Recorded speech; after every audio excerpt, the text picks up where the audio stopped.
बिस्मिल्लाहिर्रहमानिर्रहीम बिस्मिल्लाहिर्रहमानिर्रहीम। आप लोग देख रहे हैं मेरा YouTube channel biologic breakdown.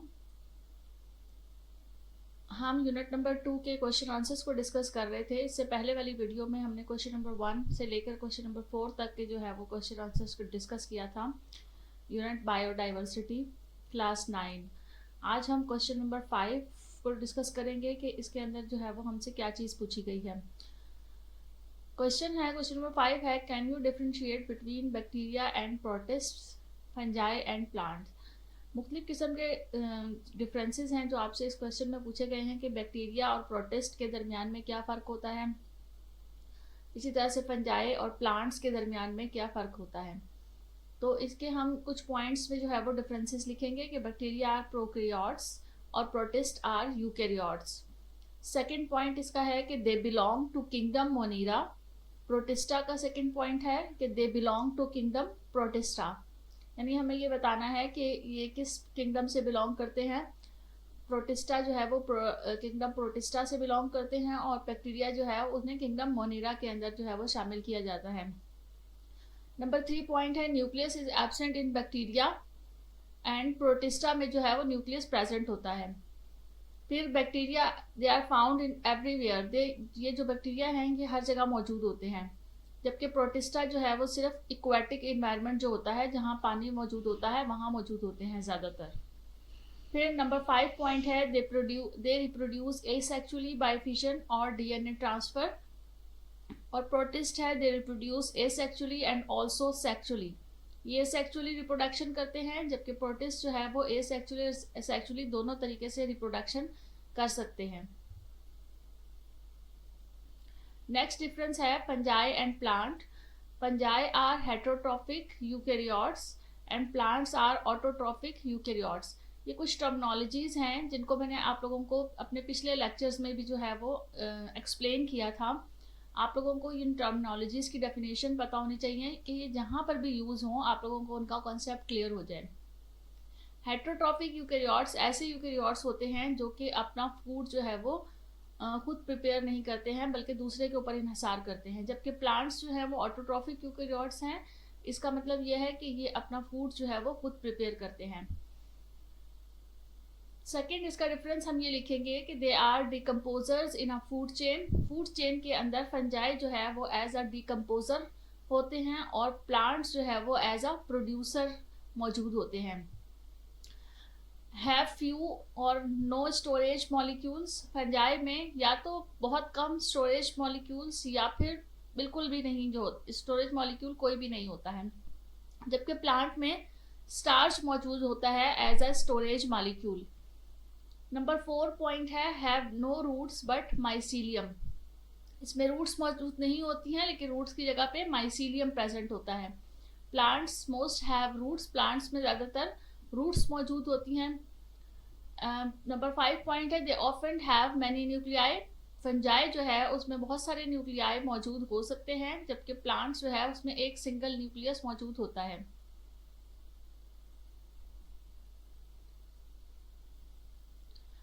Next difference है प्लांट्स एंड एनिमल्स। प्लांट्स और एनिमल के दरमियान में बहुत बेसिक डिफरेंसेस मौजूद हैं कि प्लांट्स आर ऑटोट्रॉफिक यूकैरियोट्स। अच्छा, प्लांट्स के जो हमने ऊपर वाले उसमें डिस्कस किया था डिफरेंस में, हम वही वाले पॉइंट्स जो है वो ज़्यादातर इंक्लूड कर लेंगे ताकि हमें लर्निंग में आसानी हो।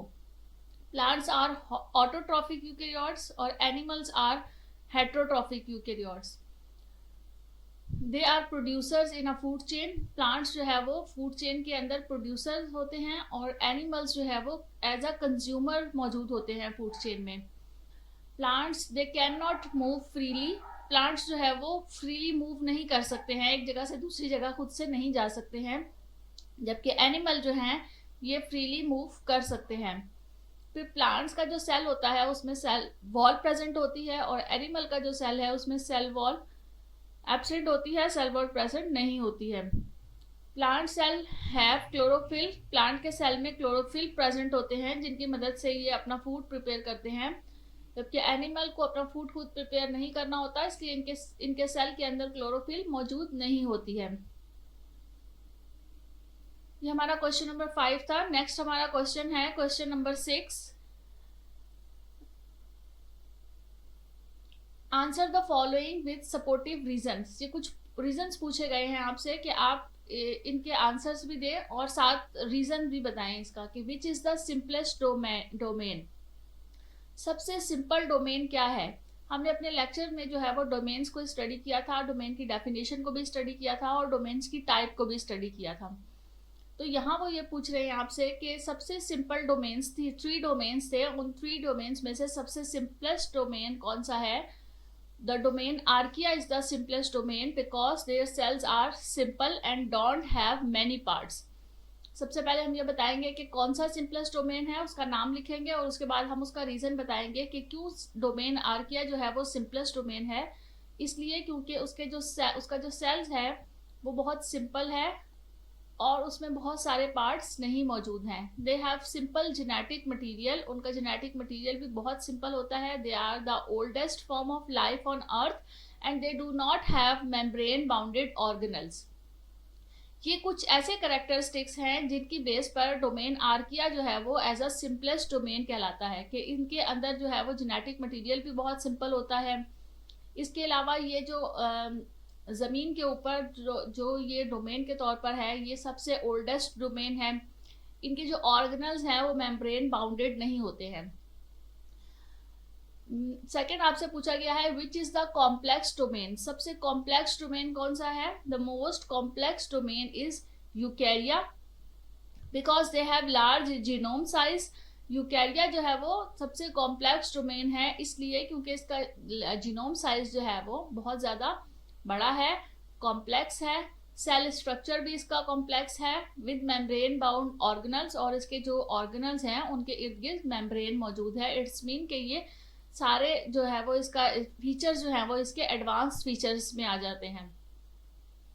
सी आपसे ये पूछा गया है कि आर मोस्ट बैक्टीरिया हार्मफुल। क्या सब बैक्टीरिया जो है वो नुकसान पहुंचाते हैं? तो इसका हम आंसर लिखेंगे no, most bacteria are not harmful to humans. Many bacteria are beneficial for such as gut bacteria that help us digest food and maintain healthy immune system. हमारी अपनी ही बॉडी के अंदर, हमारे स्टमक में, गट में बैक्टीरिया मौजूद होते हैं जो कि आपकी बॉडी को जो है वो बेनिफिट दे रहे होते हैं, फ़ायदा दे रहे होते हैं। तो हम इसके आंसर में यही लिखेंगे कि तमाम के तमाम बैक्टीरिया जो है वो हार्मफुल नहीं होते हैं। जो आपका गट बैक्टीरिया है वो हेल्प करते हैं फूड डाइजेस्ट करने में और आपकी हेल्दी लाइफ को मेंटेन करने में और इम्यून सिस्टम बेहतर करने में। डी पार्ट है आपका विच डोमेन कैन फ्लोरिश और survive in the most adverse condition. अगर बहुत ज़्यादा एडवर्स, बहुत ज़्यादा जो है वो ऐसी कंडीशन होगी कि जो है वो उस डोमेन के खिलाफ होगी, तो उस कंडीशन में कौन सा डोमेन है जो कि सरवाइव कर सकेगा?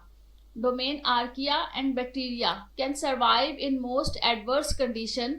These two domains are known as extremophiles, thermoacidophiles and halophiles. ये डोमेन्स हैं जो कि डोमेन आर्किया और डोमेन बैक्टीरिया ये सर्वाइव कर लेते हैं बहुत ज़्यादा एडवर्स कंडीशन में। बहुत ख़राब कंडीशन भी होती है या बहुत तब्दील किस्म की कंडीशन जिसमें वो नहीं रहते हैं, उस कंडीशन में भी ये डोमेन्स जो है वो सर्वाइव कर जाते हैं। क्वेश्चन नंबर 7 है compare the 2 kingdom, 3 kingdom and 5 kingdom system of classification. आप लोगों ने तीनों किंगडम्स को जो है वो कंपेयर करना है। इनको हमने पढ़ा तो है, डिस्कस तो किया है, अब इन्हें हम पॉइंट्स की शक्ल में लिख लेते हैं कि 2 किंगडम, 3 किंगडम और 5 किंगडम सिस्टम में क्या क्या जो है वो कंपैरिजन है या किस तरह से ये एक दूसरे से मुख्तलिफ हैं। तो 2 किंगडम जो है it was proposed by Carolus Linnaeus in 1751। 3 kingdom जो है वो it was proposed by Ernest Haeckel in 1866 और 5 किंगडम किस साइंटिस्ट ने जो है वो प्रपोज किया था? रॉबर्ट विटाकर इन 1969। ये जो है वो 3 साइंटिस्ट हैं जिन्होंने इन 3 किंगडम्स के बारे में डिस्क्राइब किया था। नंबर 2 इसका डिफरेंस लिखेंगे कि it classifies organisms into 2 kingdoms called Plantae and Animalia. 2 kingdom system जो है वो आपको जो है वो 2 किंगडम्स के बारे में एक्सप्लेन करता है। 2 किंगडम्स हैं, किंगडम प्लेंटिया और एक किंगडम एनिमेलिया। 3 किंगडम सिस्टम में it classify organisms into 3 kingdoms called Plantae, Animalia and Protista. ये वो किंगडम है जिसमें 3 किंगडम जो है वो डिस्क्राइब किए गए, एक किंगडम प्लेंटिया, किंगडम एनिमेलिया और किंगडम प्रोटिस्टा। फिर it classifies 5 kingdom system organisms into 5 kingdoms called Plantae, Animalia, Protista, Fungi and Monera. इसका थर्ड डिफरेंस ये होगा कि it classify organisms on the basis of nutrition and motility. हम 2 kingdom ये यानी जो ऑर्गेनिजम्स हैं उनको 2 किंगडम्स के अंदर, प्लेंटिया और एनिमेलिया के अंदर कैसे जो है वो क्लासिफाई करते हैं, किस बेस पर करते हैं, उनकी न्यूट्रिशन की बेस पर और उनकी मोटिलिटी की बेस पर। कि प्लांटिया जो है वो उनका क्या फूड है और किस तरह से वो फूड हासिल करते हैं, और मोटिलिटी क्या है, वो किस तरह से मूव करते हैं। इसी तरह से 3 किंगडम को हम किस तरह से जो है वो क्लासिफाई करते हैं, किस बेस पर क्लासिफाई करते हैं, सेलुलर ऑर्गेनाइजेशन की बेस के ऊपर जो है वो 3 किंगडम को हम ऑर्गेनाइज करते हैं। और जो 5 किंगडम सिस्टम है उसको हम eukaryotes, prokaryotes and cellular organisation के तौर पर जो है वो क्लासिफाई कर लेते हैं। यूकैरियोट्स, प्रोकैरियोट्स मीन्स ऐसे ऑर्गेनिजम्स जो कि सिंगल सेल हैं, फिर ऐसे ऑर्गेनिजम्स जो कि मल्टी सेलुलर हैं, और उनकी फिर सेल की ऑर्गेनाइजेशन किस तरह से है, उनमें ऑर्गेनल्स कैसे हैं, मेम्ब्रेन बाउंडेड है या मेम्ब्रेन बाउंडेड नहीं है, इन सब कैरेक्टरिस्टिक्स की बेस के ऊपर जो है वो हम 5 किंगडम सिस्टम को क्लासिफाई करते हैं। उम्मीद है आप लोगों को ये वाले क्वेश्चन आंसर्स अच्छी तरह से समझ आ गए होंगे। नेक्स्ट क्वेश्चन आंसर्स के साथ हम नेक्स्ट वीडियो में आपसे मिलेंगे। Thank you so much. अल्लाह हाफिज़।